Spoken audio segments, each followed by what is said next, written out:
ആ ക്വസ്റ്റ്യൻസ് വന്നാൽ നിങ്ങൾക്ക് ചിലപ്പോൾ പെട്ടെന്ന് കുത്താൻ പറ്റും നിങ്ങൾ നേരത്തെ ചെയ്തിട്ടുണ്ടെങ്കിൽ. ഇപ്പൊ ഹിന്ദിക്കാരുടെ സ്റ്റുഡൻസ് ഒക്കെ ഇല്ലേ, പെട്ടെന്ന് കുത്തുന്ന എന്തുകൊണ്ടെന്ന് അറിയാം, അവർക്ക് ഇത് നേരത്തെ ചെയ്ത പരിചയമുണ്ട്. ചിലപ്പോൾ എങ്ങനെയാടാ ചെയ്തതെന്ന് ചോദിച്ചാൽ അവര് പത്താനക്കി എന്ന് പറയും. അപ്പൊ എന്തുണ്ടടാ വിശേഷം? എല്ലാരും ഭയങ്കര ടെൻഷനിലെന്നറിയാം. കാരണം എന്താ, ജെയ്മെയിൻ എക്സാം 21-ാം തീയതി സ്റ്റാർട്ട് ചെയ്യുകയാണല്ലേ. അപ്പൊ കൂടിപ്പോയ ഇനി ഒരു 10 ദിവസം, 9 ദിവസം, 8 ദിവസം, 7 ദിവസം ഇങ്ങനെ ദിവസങ്ങൾ കുറഞ്ഞു കുറഞ്ഞു വരികയാണ്. ഓരോരോ കുട്ടികൾക്ക് ഓരോ ഷിഫ്റ്റ്. ഇപ്പൊ ചിലവർക്ക് 28-ാം തീയതി ഷിഫ്റ്റ് കിട്ടിയവരുണ്ടാവും, 21-ാം തീയതി കിട്ടിയവരുണ്ടാവും, 22-ാം തീയതി കിട്ടിയവരുണ്ടാവും. അപ്പൊ എന്താണ് ഈ നമ്മൾ ഇത്രയും കാലം പഠിച്ചിട്ടുണ്ട്, കഴിഞ്ഞ ജൂൺ മുതൽ പഠിക്കുന്ന റിപ്പീറ്റഡ് സ്റ്റുഡന്റ് ഉണ്ട്, അല്ലെങ്കിൽ ഒരു റെഗുലർ സ്റ്റുഡന്റ് ഉണ്ട്. അപ്പൊ ഇത്രയും കാലം പഠിച്ചുണ്ട്, ഇനി എന്താണ് ഈ അവസാന നിമിഷത്തിൽ ചെയ്യേണ്ടത് എന്നാണ് നമ്മൾ ഈ വീഡിയോയിൽ കാണാൻ പോകുന്നത്. So let start. ആദ്യം തന്നെ നമ്മൾ മനസ്സിലാക്കേണ്ട ഒരു കാര്യം, നമ്മൾ കുന്നോളം പഠിച്ചിട്ടുണ്ടാവും, പക്ഷെ കുന്നിക്കുരുവോളെങ്കിലും ഓർമ്മിക്കാൻ പറ്റില്ലെങ്കിൽ പിന്നെ എന്താ അതിനെ കൊണ്ടുള്ള ഗുണം, അല്ലെ? അപ്പൊ അവസാനത്തെ ഒരു 10 ദിവസം ഭയങ്കര ഇമ്പോർട്ടന്റ് ആണ്. നമ്മളെ പ്രിപ്പറേഷൻ ജേണിയിൽ നമ്മൾ കുറെ കാര്യം പഠിച്ചിട്ടുണ്ടാവും, കുറെ ന്യൂസ് പ്രിന്റ് പേപ്പറിൽ എഴുതിയിട്ടുണ്ടാവും, കുറെ നോട്ട്സ് തയ്യാറാക്കിയിട്ടുണ്ടാവും, ഷോർട്ട് നോട്ട്സ് അല്ലെങ്കിൽ വലിയ നോട്ട്സ്, പിന്നെ ഇക്വേഷൻ ബുക്ക്, ഫോർമുല ഒക്കെ ഉണ്ടാക്കി വെച്ചിട്ടുണ്ടാവും. പക്ഷെ അവസാനത്തെ കുറച്ച് ദിവസങ്ങളിൽ നമ്മൾ ഇത് വായിച്ചില്ലെങ്കിൽ അതുകൊണ്ട് ഉണ്ടാക്കുന്ന നഷ്ടം വളരെ വലുതായിരിക്കും. അതുകൊണ്ട് the final 10 days strategic road മാപ്പാണ് ഈ ഒരു വീഡിയോയിൽ പറയാൻ പോകുന്നത്. എന്താണ് ചെയ്യേണ്ടത്? Focus, execute, conquer the exam hall. ആദ്യം തന്നെ എക്സാം ഹാളിൽ പോകുമ്പോൾ നിങ്ങൾക്ക് ഉണ്ടാകുന്ന ആ ഒരു പേടിയൊക്കെ മാറ്റി വെക്കുക. കാരണം എന്താ, ഇത് ഒരു ജീവൻ മരണ പോരാട്ടോ അല്ലെങ്കിൽ ജീവിതത്തിന്റെ അവസാനമൊന്നുമല്ല, ജസ്റ്റ് ഒരു എക്സാം അല്ല. ആ ഒരു വൈബിൽ ഈ ഒരു എക്സാമിനെ കാണുക. പിന്നെ അവസാനത്തെ ഒരു ഇത്ര ദിവസം ഭയങ്കരമായിട്ട് അങ്ങ് റിവിഷന് വേണ്ടി മാറ്റി വെക്കുക, അല്ലെ? പുതിയ പുതിയ കാര്യങ്ങൾ പഠിക്കാതെ ഓൾറെഡി പഠിച്ച കുറെ കാര്യങ്ങളുണ്ടല്ലോ മക്കൾ, ഓൾറെഡി പഠിച്ച കുറെ കാര്യങ്ങളുണ്ട്. അപ്പൊ അവസാനത്തെ കുറച്ച് ദിവസമൊക്കെ പഠിച്ച കാര്യങ്ങൾ പിന്നെയും പിന്നെയും റിവൈസ് ആക്കാൻ നോക്കുക. കാരണം എന്താ, നമ്മൾ പഠിച്ച ക്വസ്റ്റ്യൻ പോലും നമുക്ക് ചെയ്യാൻ പറ്റില്ലെങ്കിൽ അത് ഭയങ്കര ഒരു സങ്കടം ഉണ്ടാക്കും, അല്ലെ? ചിലപ്പോൾ ഒരു പുതിയ ക്വസ്റ്റ്യൻ, നമ്മൾ ഇതുവരെ കാണാത്ത മെത്തേഡിൽ ഒരു ക്വസ്റ്റ്യൻ വന്നാൽ ചിലപ്പോൾ നമുക്ക് ചെയ്യാൻ പറ്റണമെന്നില്ല. പക്ഷെ നമ്മൾ ചെയ്ത് പഠിച്ച ഒരു ക്വസ്റ്റ്യൻ എക്സാം ഹാളിൽ പോകുമ്പോൾ ചെയ്യാൻ പറ്റിയില്ലെങ്കിൽ അത് നമുക്കൊരു സങ്കടം ഉണ്ടാകും. അപ്പൊ എന്താ, ചിലപ്പോൾ മറവിയാരനായിരിക്കില്ല, നമ്മൾ മനുഷ്യന്മാരാണ്, മറക്കും, സ്വാഭാവികമായിട്ട് മറക്കും. അപ്പൊ എന്ത് ചെയ്യുക, നമ്മൾ ചെയ്ത ക്വസ്റ്റ്യൻ ഒരു 2-3 വട്ടം ഒന്നും കൂടി ചെയ്യുമ്പോൾ അത് നമ്മൾ തല്ല് സ്റ്റോർ ആവും. അതെന്താ അതിന്റെ ബാക്കിലുള്ള സയൻസ്? നമ്മൾ ആദ്യമായിട്ട് ചെയ്യുമ്പോൾ ഒരു ക്വസ്റ്റ്യൻ നമ്മളെ തലച്ചോറിൽ ഒരു 80% 60% സ്റ്റോർ ആയി കിടക്കും. പക്ഷെ ഒരു 2 ദിവസം അല്ലെങ്കിൽ 2 ആഴ്ച 2 മാസമൊക്കെ കിടക്കുമ്പോൾ അത് ചിലപ്പോൾ 10% അല്ലെങ്കിൽ 5% ഓർമ്മയുണ്ടാവും. അപ്പൊ ഒരു ക്വസ്റ്റ്യൻ കാണുമ്പോൾ നമുക്ക് തോന്നും, ആ ഈ ക്വസ്റ്റ്യൻ ഞാൻ പണ്ട് എപ്പോഴോ ചെയ്തിനല്ലോ ഈശ്വരാ, അല്ലേ? ഞാൻ പണ്ട് നവംബറിൽ ചെയ്ത ക്വസ്റ്റ്യനാണല്ലോ. ക്വസ്റ്റ്യൻ നമുക്ക് കാണുമ്പോൾ ഓർമ്മയുണ്ടാവും, പക്ഷെ എങ്ങനെയാണ് ചെയ്യേണ്ടത്, ഫസ്റ്റ് സ്റ്റെപ്പ് പോലും നമുക്ക് ഓർമ്മയുണ്ടാവില്ല. അപ്പൊ അതുകൊണ്ടാണ് പറയുന്നത്, revision is very very much important in our preparation. Play book to maximise every mark. അതായത് നമുക്ക് മാക്സിമം മാർക്ക്, അല്ലേ? നമ്മൾ ആപ്ലിക്കേഷൻ ഓഫ് ഇന്റഗ്രേഷനിലൊക്കെ പഠിക്കുന്നുണ്ട്, മാക്സിമം മിനിമ എന്നൊക്കെ പഠിക്കുന്നില്ലേ? Minimise every error and walk into the exam hall without unshakeable confidence, അല്ലെ? Exam ഹാളിൽ പോകുമ്പോൾ നിങ്ങൾ ചിലപ്പോൾ പേടിയൊക്കെ വരും. കാരണം എന്താ, നിങ്ങൾ ഇതുവരെ കാണാത്ത സ്റ്റുഡൻസ് ആണ്, ഇതുവരെ കാണുന്നത്, നിങ്ങൾ ഓൾറെഡി ഫ്രണ്ട്സിന്റെ പുറമൊക്കെ ആയിരിക്കും പഠിക്കുന്നത്. പക്ഷെ ഒരു എക്സാം ഹാളിൽ പോകുമ്പോൾ എന്താ, പുതിയ പുതിയ സ്റ്റുഡൻസ് ആണ്. അവർ ചിലപ്പോൾ വലിയ ബാണ്ടൊക്കെ ഇട്ട് വലിയ വലിയ ഒക്കെ എടുത്ത് വരും, വലിയ PYQ ബുക്ക് അല്ലെങ്കിൽ ഷോർട്ട് നോട്ട്സ് ഒക്കെ അവരെടുത്ത് വരും. അപ്പൊ അതൊന്നും കാണുമ്പോൾ നിങ്ങൾക്ക് ഒരു പേടി ഒന്നും ആവരുത്. നിങ്ങൾ പഠിച്ചിട്ടുണ്ടോ? ഓക്കെ, ഐ ആം കോൺഫിഡന്റ്, ഞാൻ കോൺഫിഡന്റ് ആണെന്ന് കരുതി പിന്നെ ബാക്കി പിന്നെ എല്ലാം ഒരു ആനമയിൽ ഒട്ടകം, അല്ല? ആ ഒരു വൈബില് പോവാ കേട്ടാ. സോ ഇങ്ങനെ ഒരു 10 ഡേ ഫേസ് ബ്രേക്ക് ഡൗൺ അല്ലെങ്കിൽ 5 ഡേയ്സ്, അങ്ങനെ നിങ്ങൾക്ക് പറ്റുന്ന ഒരു പ്ലാൻ നിങ്ങൾ ഉണ്ടാക്കുക, അല്ലേ? എന്താ, ആദ്യത്തെ കുറച്ച് ദിവസങ്ങൾ എന്താ, അവസാനത്തെ ലാപ്പിലെ കുറച്ച് ദിവസങ്ങൾ കുറച്ചും കൂടി കൺസെപ്റ്റൽ ഷാർപ്പനിങ്ങിന് വേണ്ടി മാറ്റി വെക്കുക. അതായത് കുറച്ച് കുറച്ച് വിട്ട് വിട്ട ഭാഗങ്ങളൊക്കെ നോക്കുക. പിന്നെ കുറച്ച് ആ ഒരു മിഡിൽ ഡേയ്സ് ഒക്കെ മാക്സിമം മോക്ക് ടെസ്റ്റ് ചെയ്യുക, അതിന്റെ അനലൈസ് ചെയ്യുക. പിന്നെ ലാസ്റ്റത്തെ 2 ദിവസം എന്ന് വെച്ചാൽ പ്യൂർ റിവിഷൻ ആണ്. പുതിയതായി മക്കളെ ഒരു കാര്യം അങ്ങ് പഠിക്കാൻ പോകരുത്, കാരണം ഇനി അതിന് ടൈമില്ല. ഇനി നമുക്ക് ബാക്കി എന്തെങ്കിലും ഉണ്ടെങ്കിൽ ഏപ്രിൽ ഷിഫ്റ്റിൽ നോക്കാം. ഇനി ബാക്കി പുതിയത് പഠിക്കാൻ നമുക്കൊരു ടൈമില്ല. നമ്മൾ ഓൾറെഡി പഠിച്ച കാര്യങ്ങൾ ഒന്നും കൂടി റീസ് ആക്കാം. Mock test discipline your secret weapon. ഞാൻ ഓൾറെഡി പറഞ്ഞിട്ടുണ്ട്, മോക്ക് ടെസ്റ്റ് ആണ് നമ്മളെ ലൈഫ് ലൈൻ, അല്ലേ? നമുക്ക് ഓൾറെഡി ഒരു പാത്ത് തന്നിട്ടുണ്ട്, ഒരുപാട് ക്വസ്റ്റ്യൻ പേപ്പർ, 10-36 ഷിഫ്റ്റ് ഒരു കൊല്ലം ഇറങ്ങുന്നുണ്ട്, അല്ലേ? അങ്ങനത്തെ ഒരു കഴിഞ്ഞ ഒരു 4-5 കൊല്ലത്തെ ഒരു മോക്ക് ടെസ്റ്റ് നിങ്ങൾ മാക്സിമം ചെയ്യുക. മോക്ക് ടെസ്റ്റ് ചെയ്യുന്ന മാത്രമല്ല, നമ്മളൊരു മോക്ക് ടെസ്റ്റ് ചെയ്താൽ അത് അനലൈസ് ചെയ്യാൻ കൂടി പഠിക്കണം, അല്ലെ? വെറുതെ പരീക്ഷ എഴുതി പോവുകയല്ല. നമുക്കിപ്പോ 300-ൽ 300 സ്കോർ ചെയ്യാൻ പറ്റണമെന്നില്ല ഒരു മോക്ക് ടെസ്റ്റ് ചെയ്യാൻ പോകുമ്പോൾ. അപ്പൊ എന്താ, നമുക്ക് മാർക്ക് കൂടിയ നമ്മൾ വിചാരിക്കും, ഓ ഭാഗ്യം, ഞാൻ പഠിച്ച ക്വസ്റ്റ്യനൊക്കെ നമുക്ക് ചെയ്യാൻ പറ്റുന്നുണ്ട്. ഇനിയിപ്പോ മാർക്ക് കുറഞ്ഞാൽ എന്താ വിചാരിക്കേണ്ടത്? ഓ ഭാഗ്യം, എന്താ കുറെ ക്വസ്റ്റ്യൻസ് ഞാൻ പുതിയത് കണ്ടു, അല്ലെ? നമുക്ക് ഒരു പരീക്ഷയിൽ മാർക്ക് കുറഞ്ഞാൽ എന്താ, ബാക്കി ക്വസ്റ്റ്യൻസ് നമുക്ക് ഇതുവരെ കാണാത്ത ക്വസ്റ്റ്യൻസ് ആയിരിക്കും. അപ്പൊ അതിനെ അനലൈസ് ചെയ്യുമ്പോൾ എന്താ, നമുക്ക് പുതിയ പുതിയ ക്വസ്റ്റ്യൻസ് കിട്ടും. അപ്പൊ അങ്ങനെ ആ ഒരു മോക്ക് ടെസ്റ്റ് ഒരു ഹാബിറ്റ് ആയിട്ട് മാറ്റുക. എത്ര മോക്ക് ടെസ്റ്റ് ചെയ്യാൻ പറ്റും? ഒരു ദിവസം 2-3 മോക്ക് ടെസ്റ്റ് ഒക്കെ ചെയ്യാൻ പറ്റില്ലേ? ലാസ്റ്റത്തെ ആ ഒരു പീരീഡിൽ മാക്സിമം മോക്ക് ടെസ്റ്റ് തന്നെ ചെയ്തുകൊണ്ടിരിക്കുക. The 2x analysis rule. For every hour of testing, spend 2 hours analyzing, create an error log and categorize mistakes into 3 buckets.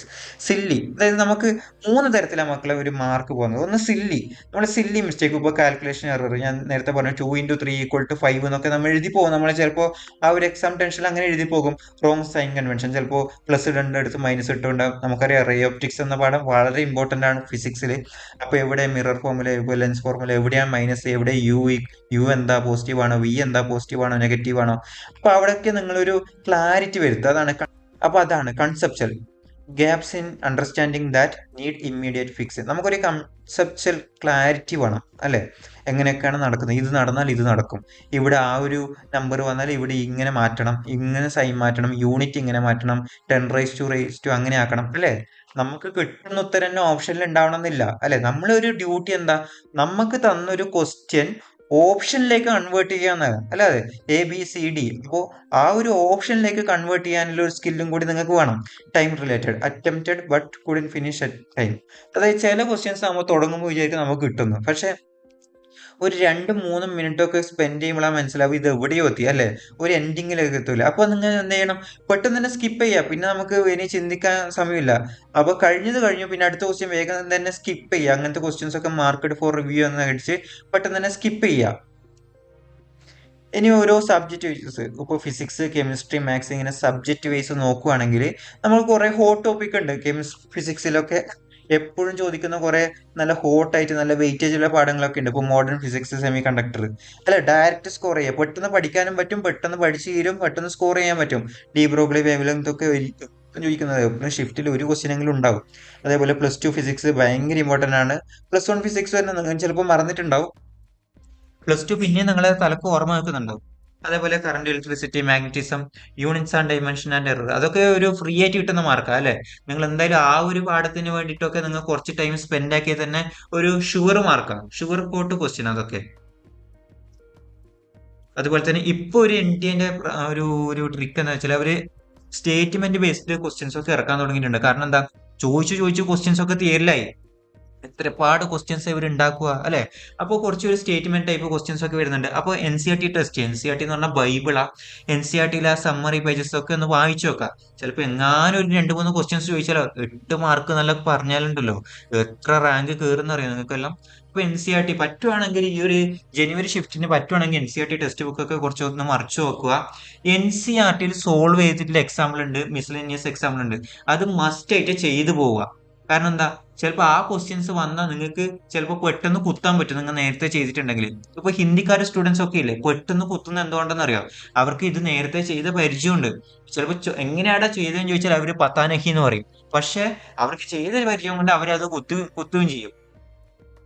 അതുപോലെ തന്നെ ഇപ്പൊ കെമിസ്ട്രിയാണ് എനിക്ക് തോന്നുന്നത് ഏറ്റവും കൂടുതൽ സ്റ്റുഡൻസ്, അതായത് ഏറ്റവും കൂടുതൽ സ്റ്റുഡൻസ് ഫസ്റ്റ് അറ്റംപ്റ്റ് ചെയ്യുന്ന ഒരു സെഷൻ കെമിസ്ട്രി ആയിരിക്കും. കെമിസ്ട്രി, ഫിസിക്സ്, മാത്സ്, അതായത് ഒരു 80% സ്റ്റുഡൻസ് ഈ ഒരു രീതിയിലേ പോകാം. നിങ്ങൾക്ക് കംഫർട്ട് ആയ രീതിയിൽ പോയാൽ മതി. കെമിസ്ട്രിയിലാണെങ്കിൽ എന്തുണ്ട്, ഇൻഓർഗാനിക് ഉണ്ട്, ഓർഗാനിക് ഉണ്ട്, ഫിസിക്കൽ ഉണ്ട് അല്ലെ. ഇൻഓർഗാനിക് എല്ലാം വെച്ചാൽ പെട്ടെന്ന് കുത്തണം, അതായത് ഒരു ക്വസ്റ്റ്യൻ നമുക്ക് വായിച്ച് 10 സെക്കൻഡിൽ തന്നെ കുത്താൻ പറ്റും. ആ ഒരു പാഠൻസ് ഇപ്പോൾ P ബ്ലോക്ക് ഒക്കെ ആണെങ്കിൽ വായിക്കുക, ടെക്സ്റ്റ് ബുക്ക് ചില ഇമ്പോർട്ടന്റ് സെക്ഷൻസ് ഒക്കെ ഉണ്ടല്ലോ അതൊക്കെ വായിച്ച് പഠിക്കുക. ഓർഗാനിക് മക്കളെ സൂക്ഷിച്ചോ, അതിൽ ഇപ്പോൾ നെയ്മഡ് റിയാക്ഷൻസ് ഉണ്ട്. ജസ്റ്റ് ഇങ്ങനെ കാണാപ്പാഠം പഠിക്കാതെ എവിടെയാണ് പൊട്ടുന്നത് എന്നൊക്കെ പഠിക്കുക. HH ബോണ്ട് എവിടെയാ CH ബോണ്ട് എവിടെയാ പൊട്ടുന്നത്, HH എങ്ങനെയാ, അതൊക്കെ ഒരു പഠിക്കുക. അതായത് നെയിംഡ് റിയാക്ഷൻസ് എന്തായാലും പഠിച്ചു വെക്കുക. പിന്നെ അത് തെറ്റാനുള്ള സാധ്യതയുണ്ട്, നിങ്ങൾ മാക്സിമം ശ്രദ്ധിച്ച് മാത്രം അത് അറ്റൻഡ് ചെയ്യുക. ഫിസിക്കലിലാണെങ്കിൽ ഭയങ്കര വെയിറ്റേജ് ഉള്ള chapter, thermodynamics, equilibrium, solution, electro chemistry, ഈ പാഠഭാഗത്തു നിന്നെല്ലാം ക്വസ്റ്റ്യൻസും ഷുവർ തന്നെയാണ്. അപ്പോൾ ഓൾമോസ്റ്റ് നിങ്ങൾ പഠിച്ചിട്ടുണ്ടാവുമെന്ന് കരുതുന്നു. NCERTയിലാണെങ്കിലും വായിച്ചു നോക്കുക. ഇനി മാത്തമാറ്റിക്സ്, ശരിക്കും നമ്മളെ റാങ്ക് ഒക്കെ ഡിസൈഡ് ആക്കുന്നത് ഇപ്പോൾ 2-3 കൊല്ലമായിട്ട് നമ്മളെ റാങ്ക് ഒക്കെ ഡിസൈഡ് ആക്കുന്നത് മാത്തമാറ്റിക്സ് ആണ്. അപ്പൊ നമുക്ക് ചോദിക്കുന്നത്, സാറേ നീറ്റ് എഴുതിയ കുട്ടികൾ പെട്ടെന്ന് ഇപ്പോൾ ഒക്കെ ക്രാക്ക് ചെയ്യുന്നുണ്ടല്ലോ, അവര് ഫിസിക്സും കെമിസ്ട്രി ഒക്കെ പച്ചവെള്ളം പോലെ അരച്ച് കുടിച്ചിട്ടുണ്ടാവും. പിന്നെ അതേപോലെ അവർ മാത്സിൽ ചിലപ്പോൾ കുറച്ച് ക്വസ്റ്റ്യൻസ് സോൾവ് ചെയ്യുന്നുണ്ടാവും അല്ലേ. അപ്പോൾ മാത്സ് എന്താ, നമ്മൾ JEE സ്റ്റുഡൻസ് ഓൾറെഡി മാത്സ് അത്യാവശ്യം നന്നായിട്ട് പഠിക്കുന്നുണ്ട്. റിയാലിറ്റി നോക്കുകയാണെങ്കിൽ മാത്സിൽ ഇപ്പോൾ ഫുൾ ക്വസ്റ്റ്യൻസ് ഒന്നും നമുക്ക് അറ്റംപ്റ്റ് ചെയ്യാൻ പറ്റണമെന്നില്ല. നമ്മളൊരു ടാർഗറ്റ് എന്താ, ഒരു 5 തൊട്ട് 12 ക്വസ്റ്റ്യൻ വരെ സോൾവ് ചെയ്യാം, അത് 100% ആക്യുറസിയിൽ സോൾവ് ചെയ്യാം. നിങ്ങളെ പേഴ്സൻറ്റേജിൽ എങ്ങനെ കുതിക്കുന്നറിയോ? അതേപോലെ ചില ഹോട്ട് ചാപ്റ്റേഴ്സ് മാത്സിലുണ്ട്. Vector, 3D, matrix, determinants, trigonometry.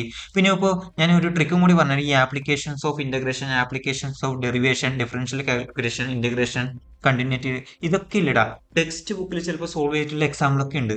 അതൊക്കെ ചിലപ്പോൾ അതുപോലെ തന്നെ ചോദിക്കും. അപ്പൊ അതൊക്കെ ഒന്ന് നോക്കി വെക്കുക കേട്ടാ. ചെയ്യാൻ പറ്റിയാൽ അത്രയും നല്ലത്. പിന്നെ അതുപോലെ തന്നെ ക്വിക്ക് വിൻസ്, ഇപ്പോൾ മാത്തമാറ്റിക്കൽ റീസണിങ് ആൻഡ് സ്റ്റാറ്റിസ്റ്റിക്സ്, അതൊക്കെ ഷുവർ ക്വസ്റ്റ്യൻസാ. അതിനൊരു നിങ്ങൾ ഒരു ഹാഫ് ഡേ ഒക്കെ സ്പെൻഡ് ആക്കി തന്നെ ഒരു 8 മാർക്കൊക്കെ ഷുവർ ആയിട്ട് ഇങ്ങനെ പോരും. പിന്നെ അതേപോലെ തന്നെ സ്കിപ്പ്, നമുക്ക് ഏറ്റവും കൂടുതലാണ് അറ്റംപ്റ്റ് ചെയ്യുന്നതിനോട് പ്രാധാന്യമുള്ളതാണ് സ്കിപ്പ് ചെയ്യുക. നമുക്ക് പറ്റാത്ത ക്വസ്റ്റ്യൻസ് ആദ്യത്തെ ഒരു 1-2 മണിക്കൂർ സ്കിപ്പ് ചെയ്യുക, അത് ലാസ്റ്റത്തേക്ക് വെക്കുക. വെറുതെ പോയിട്ട് അതിന് ആദ്യം തന്നെ സമയം സ്പെൻഡ് ആക്കി കഴിഞ്ഞാൽ അത് ലാസ്റ്റത്തേക്ക് നിങ്ങൾക്ക് ഭയങ്കര ഹാർഡായിട്ട് വരും. ചിലപ്പോൾ ചില ക്വസ്റ്റ്യൻസ് ഇപ്പോൾ കണ്ണുനീരൊക്കെ വരും. കാരണം എന്താ, നമുക്ക് ഈസി ആയിരുന്നു, ചെയ്യാൻ പറ്റട്ടെ, കണ്ടില്ല എന്നൊക്കെ വരും. അതുകൊണ്ടാണ് പറയുന്നത് സ്കിപ്പ് ഒക്കെ ചെയ്യുക. ആദ്യം കിട്ടുന്നത് ഈസി ആയിട്ട് വരുന്നത് പെട്ടെന്ന് തന്നെ ചെയ്യാം കേട്ടാ. അതായത് നമുക്ക് ഇങ്ങനെ കാർഡടിച്ച് വെടിവെക്കുന്ന പോലെ കുറെ ക്വസ്റ്റ്യൻസ് ചെയ്തിട്ട് കാര്യമില്ല. നമ്മൾ ചെയ്യുന്ന ക്വസ്റ്റ്യൻസ് ഒക്കെ നല്ല ഭയങ്കര ആക്യുറേസിൽ ചെയ്താൽ മതി. ഇതാ ഇപ്പൊ ഒരു കുട്ടി 45 ക്വസ്റ്റ്യൻസ് ചെയ്തു, 100% ആക്യുറേസിലാണ് ചെയ്തത്. ആ കുട്ടിയുടെ സ്കോർ എത്രയാ? 150. ഇനി ചിലപ്പോൾ ഒരു കുട്ടി 60 ക്വസ്റ്റ്യൻസ് ചെയ്തു, പക്ഷേ 70% ആക്യുറസി ഉള്ളൂ വിചാരിക്കുക. 70% പറയുമ്പോൾ 60-ൽ 42 ശരിയാവും, 18 തെറ്റും. അപ്പോൾ ആ കുട്ടിയുടെ റോ സ്കോർ എത്രയാണ്? 150. അപ്പോൾ നിങ്ങൾ ആക്യുറസിക്കാണ് ഇമ്പോർട്ടൻ്റ് കൊടുക്കേണ്ടത്. പിന്നെ അവസാനത്തെ നിങ്ങൾക്ക് കുറച്ച് സമയം ഉണ്ടെങ്കിൽ നിങ്ങൾക്ക് ഓപ്ഷൻ എലിമിനേഷൻ ഇപ്പോൾ 50% ഒക്കെ വരുമ്പോൾ നിങ്ങൾ നല്ല രീതിയിൽ ഒരു സ്കോർ ഉണ്ടാക്കിയിട്ടുണ്ടെങ്കിൽ 50-50 വരെ നിങ്ങൾ ജസ്റ്റ് ഒന്ന് കുത്തിക്കോ. ചിലപ്പോൾ നിങ്ങളെ ലക്കും കൂടി നിങ്ങളെ ഫേവർ ചെയ്യും. അങ്ങനെ ലക്ക് ഫേവേഴ്സ് ദ ബ്രേവ് എന്നല്ലേ. അതേപോലെ അവസാനത്തെ കുറച്ച് ദിവസങ്ങളിൽ ഉറക്കം ഭയങ്കര ഇമ്പോർട്ടൻ്റ് ആണ് കേട്ടോ. നിങ്ങൾ ഉറക്കം കളഞ്ഞിട്ട് ഭയങ്കര നിങ്ങളെ മെന്റൽ ഫിസിക്കൽ ഹെൽത്തും ഒന്നും കളയരുത്. അത്യാവശ്യം നല്ലൊരു മണിക്കൂർ ഉറങ്ങുക. പഠിക്കുന്ന സമയം നല്ല പ്രൊഡക്റ്റീവ് ആയിട്ട് പഠിക്കുക, അല്ലേ? വെറുതെ ഇപ്പോൾ കുറച്ച് നാളത്തേക്ക് ഒന്ന് സോഷ്യൽ മീഡിയ ഒക്കെ ഒഴിവാക്കുന്നത് വളരെയധികം നന്നായിരിക്കും.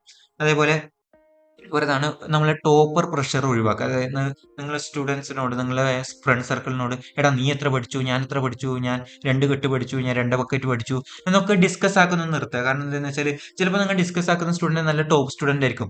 അപ്പോൾ അവൻ അത്രയും പാഠം കവർ ചെയ്തു എന്ന് നോക്കുമ്പോൾ നിങ്ങൾക്ക് ടെൻഷൻ ആവും. ഇനിയിപ്പോൾ ചിലപ്പോൾ നിങ്ങൾ ഡിസ്കസ് ആക്കുന്ന സ്റ്റുഡന്റ് കുറച്ച് പഠിച്ച സ്റ്റുഡന്റ് ആയിരിക്കും. അപ്പോൾ നിങ്ങൾ എന്തായിരിക്കും, ഓ ഞാൻ അവനെക്കാളും കുറേ പഠിച്ചിട്ടുണ്ട്, ഞാനിപ്പോൾ കിണറ്റിലത്തെ തവള തന്നെ. അപ്പൊ അങ്ങനത്തെ ഒരു ടൈപ്പും വരും. അപ്പൊ നിങ്ങൾ ഡിസ്കഷൻസ് ഇങ്ങനെ സംസാരമൊക്കെ നിർത്തുക. പിന്നെ അതുപോലെ തന്നെ ഫസ്റ്റ് അവർ സ്ട്രാറ്റജി, നമ്മൾ ആ 3 മണിക്കൂർ എക്സാമിൽ ഫസ്റ്റത്തെ അവർ ഭയങ്കര ഇമ്പോർട്ടന്റ് ആണ്. നമ്മൾ ജസ്റ്റ് റിലാക്സ് മോഡിൽ പരീക്ഷ എഴുതരുത്. ആദ്യം തന്നെ നല്ലൊരു പേസിൽ തന്നെ പരീക്ഷ എഴുതുക. പിന്നെ അപ്പം തന്നെ മനസ്സിലാവും ആ ഒരു ഷിഫ്റ്റ് ടഫ് ആണോ, ഈസി ആണോ, ഹാർഡ് ആണോ, മീഡിയം ആണോ എന്നൊക്കെ മനസ്സിലാവും. അപ്പൊ ഇപ്പൊ നിങ്ങൾക്ക് ടഫ് ആണെങ്കിൽ ഞാൻ ആദ്യമേ പറഞ്ഞിട്ടുണ്ട്, ഇന്ത്യയിലത്തെ എല്ലാവർക്കും ടഫാ. നിങ്ങൾക്ക് ഈസി ആണെങ്കിൽ ഇന്ത്യയിലത്തെ എല്ലാവർക്കും ഈസിയാ. അപ്പൊ അതിനനുസരിച്ചിട്ടുള്ള സ്ട്രാറ്റജിയിൽ നിങ്ങൾ മൂവ് ചെയ്യുക. അപ്പൊ ഇത്രേ പറയാനുള്ള മക്കളെ. അവസാനത്തെ 10 ദിവസം എന്ത് ചെയ്യുക, കുറച്ചൊക്കെ നല്ല രീതിയിൽ മോക്ക് ടെസ്റ്റ് ചെയ്യുക, റിവിഷൻ ചെയ്യുക, പിന്നെ ഹോട്ട് ടോപ്പിക്കൊക്കെ മനസ്സിലാക്കി വെക്കുക. പുതിയ കാര്യങ്ങൾ അവസാനത്തെ ഒരു 3-4 ദിവസത്തേക്ക് പഠിക്കാതിരിക്കുക. പിന്നെ നമ്മളെ തന്നെ ഓക്കെ ആക്കാം. നമ്മളെ ഓക്കെ ആക്കാൻ വേറെ ആരും വരുമൊന്നുമില്ല. നമ്മൾ തന്നെ ഓക്കെ ആക്കാം. നിങ്ങൾക്ക് നല്ല രീതിയിൽ പഠിച്ചിട്ടുണ്ടെങ്കിൽ നിങ്ങൾക്ക് നല്ലൊരു കോളേജ് ഉറപ്പാണ്. അതിപ്പോൾ ജനുവരിയിലായാലോ ഏപ്രിലായാലോ എപ്പോൾ കിട്ടുന്നതെന്ന് അറിയില്ല. എന്തായാലും നല്ലൊരു കോളേജ് ഉറപ്പാണ്. അപ്പോൾ ഓൾ ദി ബെസ്റ്റ്. നമ്മൾ ചാനലിൽ ഇനിയും നല്ല വീഡിയോസ് വേണമെങ്കിൽ ജസ്റ്റ് ഒന്ന് കമൻറ്റ് ചെയ്യുക. Thank you guys.